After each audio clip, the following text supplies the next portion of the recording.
What's up, family? It's your boy Havik, man. I'm going to show you a real quick DJ tip on how to set the counterweight for your needles on your turntables. All right, this tip right here is for anybody that's rocking with turntables, rocking with a DVS or old school vinyl, man. I'm going to show you how to do it. Let's get into it. All right, man. So first things first, the weight for my Shure needle is different from the weight of this Ortofon needle. Okay, so I'm going to put this off to the side for now, and we're going to focus on my Ortofon needle.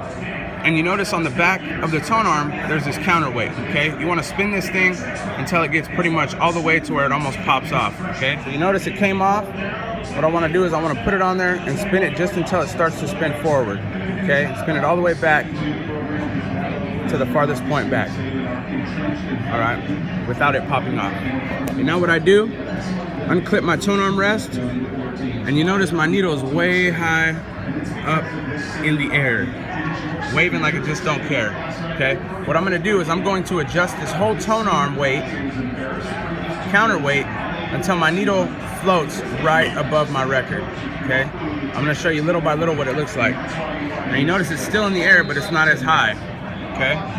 I'm gonna continue turning clockwise or to my right until this needle starts to go down and floats right above the record, literally right above the record, as close to the record as you can get without touching the record, okay? And we are almost there. All right. Now you notice, this thing is floating right above the record. It may not look like it from this angle, but if you notice, it is not touching the record. It is right above the record, man. I wish I could get. It is not touching the record. If I give it a little tap, you'll notice that it'll move back and forth. So it is not sitting on the record, okay? Now at this point, what I want to do is I want to put it back in the tone arm rest, lock it down if you're able to. Now this counterweight is two different pieces, okay? It's the weight and it's the dial for the numbers of the weight, okay, in ounces. So check this out. What we're gonna do is we're gonna spin only this dial until it gets to 0, okay? We're not gonna spin the whole weight because then you'll throw the weight off. We're just gonna spin the dial on the front until that black line gets to 0 or that 0 gets to the black line, okay? Now what we're gonna do is I'm gonna set this to the recommended weight for this specific head shell, okay?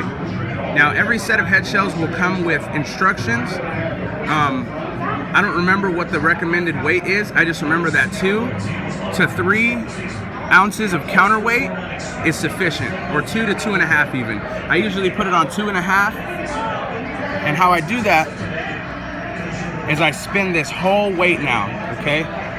So this is the 0 point, and I'll show you again how it floats over the record without touching the record, okay? Floats over the record, and that is at 0. What I'm gonna do, lock it back in place in the tone arm rest, and now I'm gonna spin the whole weight because we wanna add 2 to 3 ounces of counterweight. I'm gonna keep mine on 2.5, like I said, that's just my personal preference. I feel that it sits in the grooves nicely and it rides the record nice. You put it on there, you notice it's not floating anymore, obviously because there's 2.5 ounces of counterweight pushing that needle down. And what this is gonna do for you is it's gonna prevent or lessen the amount of wear and tear that's gonna be happening to not only your needle, but your records, especially if you're using real vinyl and you're playing on some rare records or some old records that you won't be able to find. This is really gonna help you out, man.